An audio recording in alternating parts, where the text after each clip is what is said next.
uma jovem que teve a vida aí devastada pelo ciúme de uma outra mulher. Que sentimento é esse, hein? Capaz de fazer uma pessoa cometer um crime tão bárbaro. Vamos repercutir esse caso aqui no estúdio? Participa com a gente pela nossa rede social, nosso Facebook, Fala ES, tem também o nosso WhatsApp. Aqui no nosso estúdio eu recebo Juliano Coimbra, que é psicólogo. Obrigada, Ju, pela sua participação. Uma boa tarde. Boa tarde, uma honra estar aqui com vocês. A honra é toda nossa.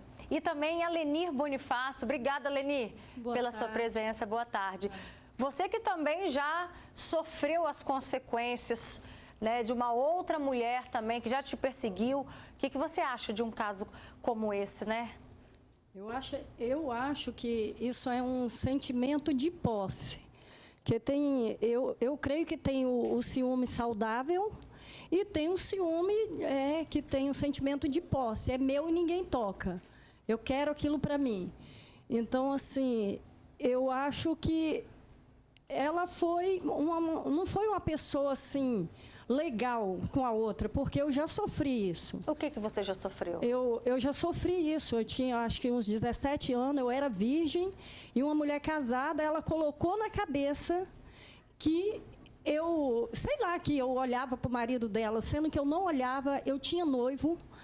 E um dia que eu passando na rua, ela veio por trás de mim, me agarrou, queria me bater. E passando muito tempo, depois nós nos atracamos na rua com faca, porque todos os dias você é chamada de uma coisa que você não faz. É horrível ser chamada de vários nomes, né? Não precisa a gente falar.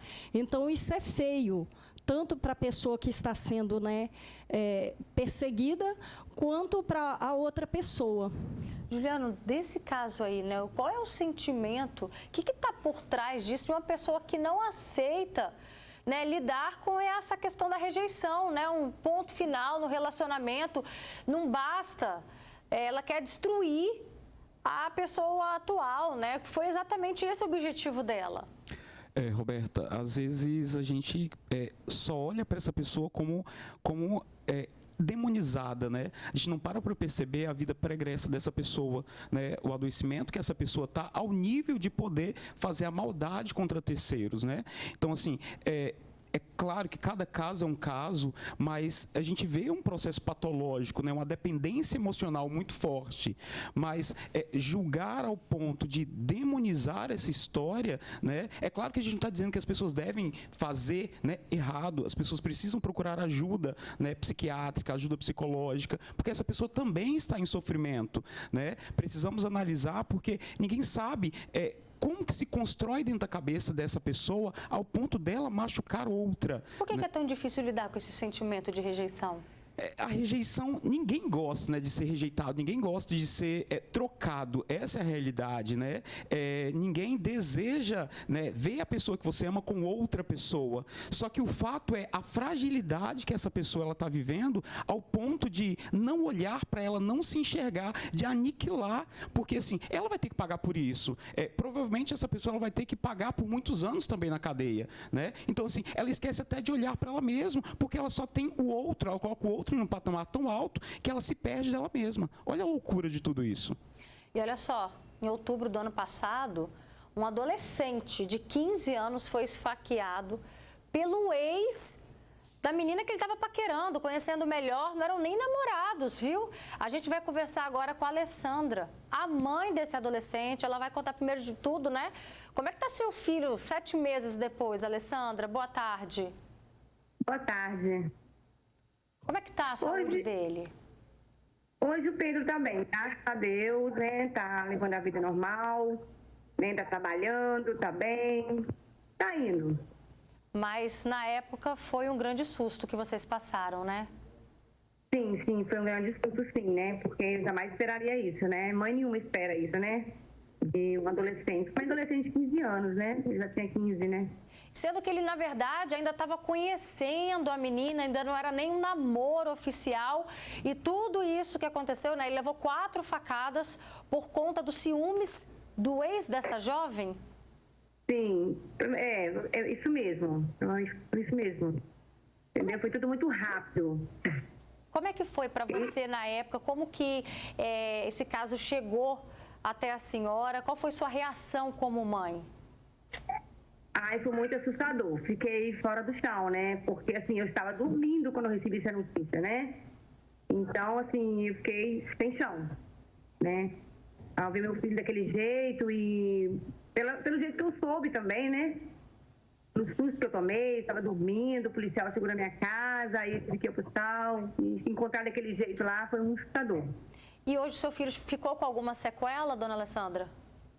Olha, eu creio que sim, porque a facada, uma delas, né, atingiu o pulmão dele e ele tem, assim, ele pegar peso, correr, ele tem dificuldade, às vezes, para respirar, né? Então, eu creio que ficou assim. E no lado psicológico, imagina, né? Eu não sei, era o primeiro namorico dele, a primeira paquera, ou já teve outros relacionamentos antes? Não, que eu sei, não. Que eu sei, tá, né, tinha, acho que uma semana, mais ou menos, que ele estava reconhecendo essa menina e aconteceu isso, né? Então, eu não tenho, assim, saber se ele tinha outra namoradinha, né? E como é que ficou o psicológico dele? Porque você pensa, né? Um adolescente, 15 anos, na flor da idade, é justamente a fase em que começa a surgir, né, o interesse por uma colega, por uma amiga. E aí é nesse momento de se conhecer melhor, de repente, isso acaba terminando de uma maneira extremamente assustadora. Como é que ficou o seu psicológico como mãe e o psicológico do seu filho também? Ai, o meu ficou muito abalado, né? Porque eu nunca tinha visto isso, né? Somente com ele, um adolescente daquele jeito, ver meu filho daquele jeito e tal. Sei lá, me mexeu muito. Até hoje mexe, né? Até hoje, assim, quando eu vejo ele dormindo, eu penso no que ele passou, né? Poderia ter perdido meu filho, né? Olha, há 6 meses atrás. Continua com a gente, já já eu volto a falar com a senhora. Deixa eu só aproveitar esse gancho.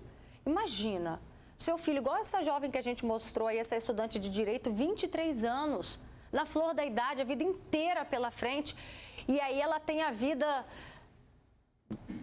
digamos, destruída dessa maneira, né? Porque isso acaba com a autoestima de um jovem, né, Juliano? Exatamente isso. É engraçado que a dependência emocional ela não é caracterizada enquanto doença ainda. Nós estamos em evolução e a doença, ela só passa a ser patológica a partir do momento que entra no DSM, né? Então, assim, por que ela ainda não é considerada enquanto doença? Porque ela é muito comum, né? Sendo comum, não caracteriza. Todavia, os danos que ela vem causando gera muitas dores. E essas dores, elas são patológicas, né? Porque são dores emocionais que perduram, às vezes, para o resto da vida da pessoa, quando essa pessoa não tem consciência, né? Agora, um jovem desse que vivencia uma situação dessa, ele vai paralisar a vida dele, né? Pode ser de uma tal forma que ele não consiga mais se relacionar com nenhuma outra pessoa, por ter medo. Então, assim, é uma situação de saúde pública mesmo. A gente precisa repensar sobre esse lugar, sobre o adoecimento, que a própria sociedade, ela tem vivenciado gradativamente. Deixa eu voltar a falar com a dona Alessandra, porque que bom que o filho dela hoje está em um outro relacionamento. Nesse caso, Juliana, o filho dela conseguiu iniciar um outro relacionamento, mas ele teve mudanças no comportamento. A senhora percebe o sentimento de medo nas atitudes do dia a dia do seu filho? Sim. Sim. De que forma que ele expressa, por exemplo, esse medo? Olha, ele é muito calado, né? Ele é muito fechado, não é muito de falar, de conversar. Ele conversa mais com a namorada dele. E quando ela vem aqui, eles ficam no quarto, conversando, assim, de conversar muito com a gente. Ele não conversa muito, não. Ele é muito fechado. Como pra ele. Mas a senhora me contou, antes da gente entrar no ar, por exemplo, isso que aconteceu com o seu filho foi quando ele estava saindo do trabalho. Como que ele se comporta hoje ao sair do trabalho? E qual a orientação que a senhora, como mãe, também acaba passando para ele, reforçando? Olha, ele quando sai do trabalho, ele vem direto para casa, né? Ou quando ele não vem para casa, vai para casa da namorada. Eu até gosto, entendeu? Porque pelo menos tá mais seguro do que vir em casa, sair, entendeu? Mas ele agora quase não sai de casa mais. Ele fica mais em casa. Então é casa, trabalho, trabalho, casa ou casa da namorada? Sim, ele sai sim, mas ele volta, entendeu? Ele não fica mais, não sai na rua muito à noite. Imagina o sentimento, gente, de insegurança que, por exemplo, esse adolescente, né, o filho da dona Alessandra, tem depois do que aconteceu, o sentimento de insegurança que muitas outras pessoas têm até hoje por conta de uma confusão, uma agressão que aconteceu no passado. Olha só, é o caso aqui da Tereza Freitas, ela participa com a gente, ela diz: boa tarde, Roberta, que maldade com essa moça, né? Falando aí do caso da moça que jogou um ácido na cara da outra, falou, até hoje ela tem marcas de gilete no rosto por ciúmes de uma mulher. E são marcas não só físicas, mas também emocionais, né, Juliano? E essas marcas, elas vão perdurar se esse indivíduo não for mexer, não for tratar essas feridas, né?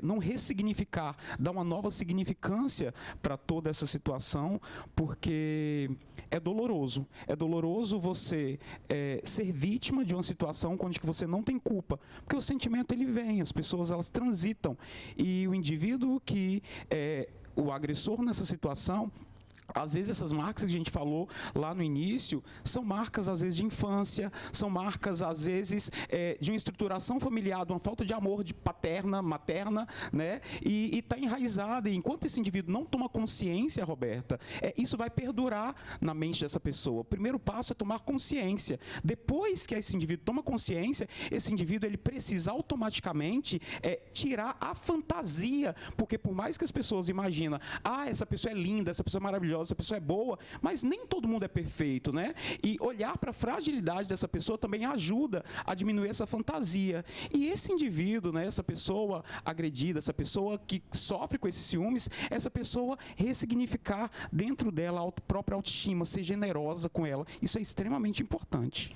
Tem aqui uma participação também que a gente recebe pelo nosso WhatsApp. Você de casa pode mandar para a gente, viu?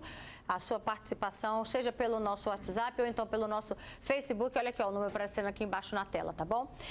Chegou um comentário: eu já sofri isso. Quando eu conheci meu atual esposo, a ex dele perseguia a gente. Ela ia na frente da minha casa, ficava gritando, fazendo um escândalo. Ela mandava as amigas delas me seguirem para me bater, ficava me amedrontando, me ameaçando na frente da escola. O que a gente precisa entender é que quando acaba, outra pessoa tem o direito de seguir a vida dela.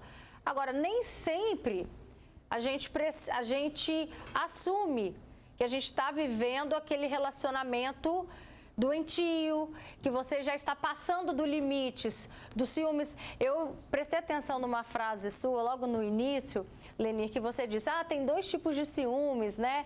Tem os ciúmes que dá para a gente contornar e tem os ciúmes que extrapola. Você já viveu esses sentimentos? Eu creio que eu já vivi, assim, um pouco dos dois. Eu fui também um pouco ciumenta, mas, assim, eu fui além um pouquinho mais porque eu gostava, eu senti um amor doentio e eu não conseguia me conter. Mas, assim, nunca agredi ninguém, mas as pessoas tinham um medo de chegar perto do meu esposo ou no local que eu chegasse. Então, eu via que as pessoas tinham medo, mas eu nunca agredi ninguém. Eu tinha um autocontrole. Mas quando esse outro tipo de sentimento de ciúme, de posse, tem muitas mulheres que elas fazem isso, que elas maltratam. Isso me criou um trauma. Eu não pego mão de homem nenhum. Casado, então, nem pensa em pegar na minha mão. Então, isso aí me causou um trauma, a qual eu acho assim, que também vem do respeito, porque eu aprendi isso nos princípios. Meu pai me ensinava que homem casado, a gente não podia chegar perto, não podia conversar. Então, eu já tinha isso, eu sempre respeitei. Mas tem muita gente ciumento, né, amizades também, que acaba destruindo tanto o relacionamento quanto a amizade por conta de ciúmes. E o ciúmes é um sentimento traiçoeiro, né? Pode ser que ele evolua, Juliano, por exemplo, ela está aqui contando um relato que ela tinha o autocontrole, mas a pessoa que tem, então, essa característica evidente e está marcando o relacionamento, isso pode evoluir para um grau pior? É porque o ciúmes, ele não é bom, né? Não é algo bom. É um sentimento de perda, sabe? Eu estou perdendo aquele indivíduo, aquele indivíduo ele pode ir a qualquer momento. Por quê? Porque eu não olho para mim, eu não me enxergo. Eu acho que eu sou pouco. Ele pode evoluir sim e ele pode se tornar patológico, mas a raiz dele já é uma raiz que a gente precisa olhar. Porque se eu estou sentindo ciúmes do outro, é porque eu já estou me sentindo fragilizado ou fragilizada, porque eu já me sinto menor do que o outro, por isso que o outro sobressai, e eu quero o outro e o outro não pode estar sobressaindo, eu tenho que estar de igual para igual, entende? Então, já precisamos olhar aqui na raiz, quando ele está iniciando, porque eu estou me colocando num lugar muito abaixo desse outro.